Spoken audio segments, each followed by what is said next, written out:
Selamat datang sahabat Ruang Sunyi. Untuk kamu yang lahir di bawah naungan Scorpio, ada sesuatu yang mulai bergerak di balik layar kehidupanmu. Sebuah aliran halus yang mendekat tanpa banyak suara. Mungkin beberapa hari terakhir kamu merasakan ada yang berbeda. Seperti ada denyut pelan yang mengingatkan bahwa sebentar lagi sesuatu akan berubah. Dan video ini hadir bukan untuk menggugah, tapi sekadar menemani, untuk membantumu mengartikan apa yang sebenarnya sedang terjadi. Sebelum kita mulai, tarik napas sejenak, biarkan sesak di pundak itu mulai mengendur. Anggap saja ini saat untuk berhenti sejenak dari segala hiruk-pikuk, karena kita akan melihat bersama apa yang semesta dan Yang Maha Kuasa sedang coba sampaikan. Ingat, ini adalah tafsir umum, jadi ambil sabil saja bagian yang terasa menyentuh dan lepaskan yang tidak. Aku di sini menemanimu, semoga suara ini membuatmu merasa aman dan didengar. Baiklah, mari kita buka kartu pertama. Kartu pertama, Queen of Cups. Kamu mungkin merasakan bagaimana beban di pundak mulai terangkat, digantikan oleh kehangatan yang perlahan merambat di dada. Ada kepuasan halus yang muncul bukan dari luar, melainkan dari kesadaran bahwa usaha yang selama ini kamu tanam mulai menunjukkan hasil nyata. Dalam hubungan, ini berarti ketegangan yang dulu sering memicu pertengkaran soal uang, kini mulai mereda. Kamu dan pasangan sama-sama lebih lega, lebih bisa bernapas, dan mulai mengingat kembali alasan mengapa kalian memilih satu sama lain. Bagimu yang sendiri, kepercayaan diri yang muncul bukan karena pencapaian materi, melainkan karena kamu mulai merasa utuh. Kamu tidak lagi mencari validasi, dan justru dalam ketenangan itulah daya tarik yang menjadi paling kuat. Ada sosok yang memperhatikan caramu berpikir, caramu menanggapi tekanan, dan caramu tetap tenang di tengah pusaran. Mereka tertarik pada kedalaman yang jarang dimiliki orang lain. Perkembangan ke depan akan membawamu pada percakapan-percakapan yang lebih substantif, terutama tentang rencana jangka panjang yang selama ini hanya kamu simpan sendiri. Bagi yang berpasangan, momentum ini adalah waktu yang tepat untuk duduk bersama membicarakan prioritas, bukan sekadar anggaran, tapi juga mimpi-mimpi kecil yang bisa diwujudkan dengan sumber daya yang mulai stabil. Kamu akan menemukan bahwa pasanganmu lebih mendukung daripada yang kamu kira, selama kamu mau membuka peta rencanamu dengan jujur. Sementara bagi yang lajang, perkenalan baru mungkin datang dari ranah profesional atau kegiatan yang berkaitan dengan pengembangan diri, bukan dari tempat-tempat yang ramai atau dangkal. Yang penting untuk diingat, baik dalam cinta maupun dalam keputusan harian adalah jangan biarkan euforia keuangan membuatmu mengabaikan kualitas kehadiranmu. Rezeki yang datang akan terasa sia-sia jika tidak dibagikan dalam bentuk perhatian dan waktu yang tulus kepada orang-orang terdekatmu. Kartu kedua, Ten of Cups. Situasi di tempat kerja atau dalam proyek yang sedang kamu tangani saat ini berada dalam fase transisi yang menarik. Beberapa minggu lalu, segalanya terasa seperti berjalan di tempat, tapi kini ada semacam dorongan tak terlihat yang membuat proses mulai mengalir lebih cepat.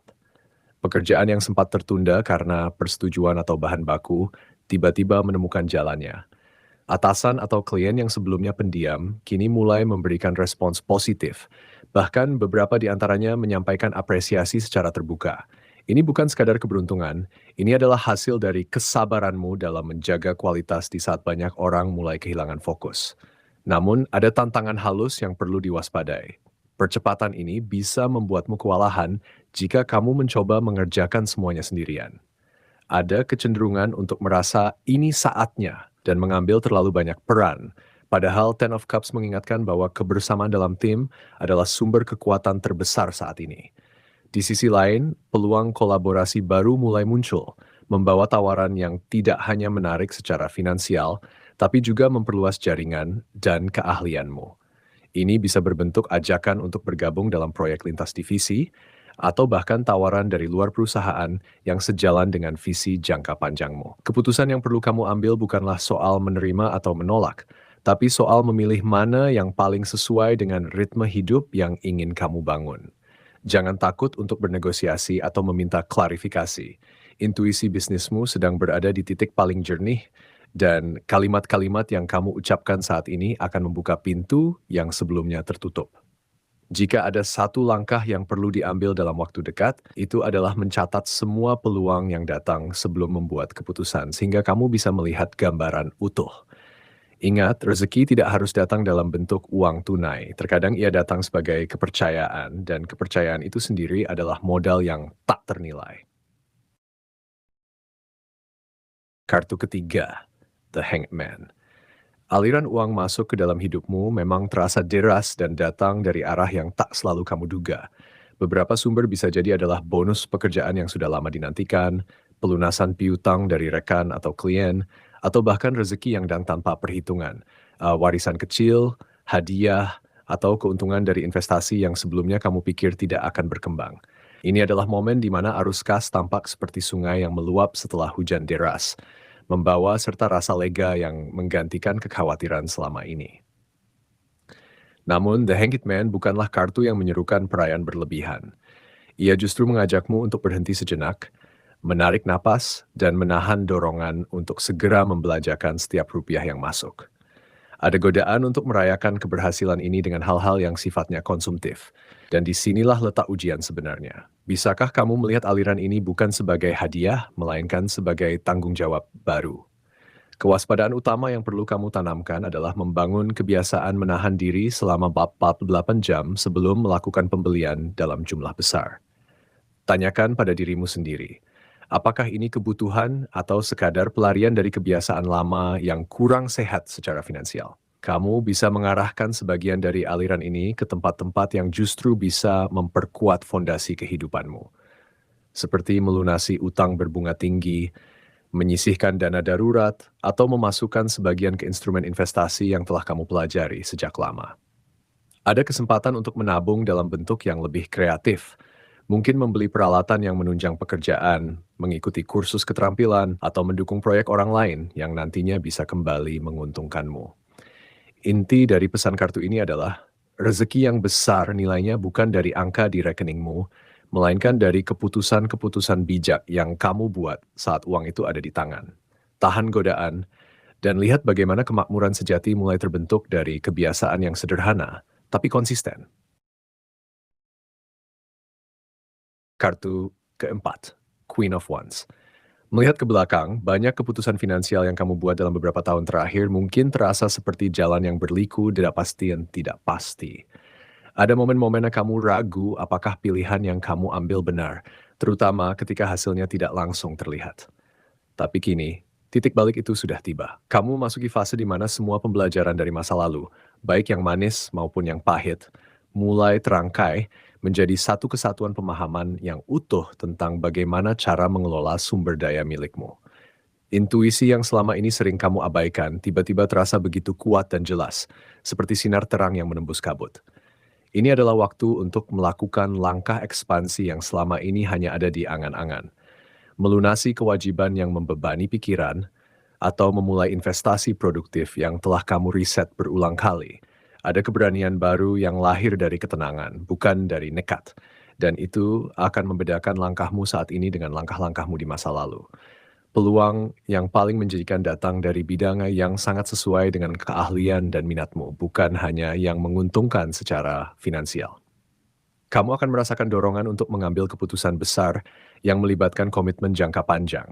Mungkin itu pembelian properti kecil, memulai usaha sampingan, atau berinvestasi pada pendidikan yang bisa membawa karirmu ke level berikutnya. Tindakan yang paling bijaksana adalah memulai dengan langkah kecil yang terukur. Karena Queen of Wands mengajarkan bahwa kekuatan sejati terletak pada kemampuan mempertahankan api semangat tanpa membakarmu habis. Konsultasikan rencanamu dengan satu atau dua orang yang kamu percaya, bukan untuk meminta izin, tetapi untuk menguji apakah logikamu sudah sejalan dengan realitas. Kamu memiliki semua yang diperlukan untuk berhasil. Yang dibutuhkan hanyalah keberanian untuk memulai dan kesabaran untuk menikmati prosesnya. Saat kamu bergerak dengan keyakinan yang tenang, pintu-pintu yang tadinya tampak tertutup akan terbuka dengan sendirinya. Kartu kelima, Two of Wands. Di tengah semaraknya peluang yang datang silih berganti, penting bagimu untuk tetap memerhatikan keseimbangan antara tubuh dan pikiran. Energi vitalmu memang sedang meningkat. Kamu mungkin merasakan semangat yang membara di pagi hari dan keinginan untuk terus bergerak hingga malam. Namun, Two of Wands mengingatkan bahwa gairah yang berlebihan tanpa kendali justru dapat menguras cadangan energi yang tersimpan. Ada risiko kamu memforsir diri, mengorbankan istirahat demi mengejar satu peluang lalu peluang lainnya, sampai pada titik di mana tubuh mulai mengirimkan sinyal-sinyal halus yang sering diabaikan. Sakit kepala ringan, ketegangan di pundak, atau mata yang lelah meski belum larut. Inilah saatnya untuk menyadari bahwa kemakmuran sejati tidak akan berarti jika kamu kehilangan kesehatan di tengah perjalanan. Kebiasaan kecil yang tampaknya sepele kini menjadi kunci untuk menjaga momentummu tetap stabil. Mulailah dengan menetapkan jam tidur yang konsisten, meskipun hanya untuk beberapa malam ke depan. Cukupkan waktu istirahat minimal 7 jam agar otakmu bisa memproses semua ide dan keputusan yang menumpuk. Perbanyak konsumsi air putih, karena tubuh yang terhidrasi dengan baik akan membantumu tetap jernih saat menghadapi pilihan-pilihan sulit. Kamu juga bisa menyelipkan jeda singkat di antara aktivitas padat, berjalan kaki 5 menit, atau sekadar menarik napas dalam-dalam untuk meredakan ketegangan mental yang mungkin menumpuk tanpa disadari. Ingatlah bahwa rezeki yang datang tidak akan pergi hanya karena kamu berhenti sejenak. Justru dengan memberi ruang pada dirimu untuk bernapas, kamu akan melihat pilihan-pilihan itu dengan perspektif yang lebih luas dan lebih jernih. Jaga dirimu dengan lembut, karena tubuhmu adalah kendaraan yang akan membawamu melewati semua fase keemasan ini menuju ketenangan yang bertahan lama. Baiklah, sampai di sini dulu perjalanan kita kali ini, dan semoga apa yang mengalir lewat kartu-kartu ini bisa menjadi teman untuk langkahmu ke depan. Ingat, setiap pesan yang kamu terima hanyalah cerminan dari apa yang sudah ada di dalam dirimu, dan tidak ada bacaan yang lebih kuat daripada suara hatimu sendiri. Untuk kamu yang masih menyimpan pertanyaan, percayalah bahwa semesta akan menjawab pada waktu yang paling tepat. Mungkin di video selanjutnya di Ruang Sunyi. Jangan lupa untuk bergabung lagi agar kita bisa terus bersama merenung dan menumbuhkan kedamaian. Sampai bertemu di kesempatan berikutnya. Jagalah dirimu dengan lembut.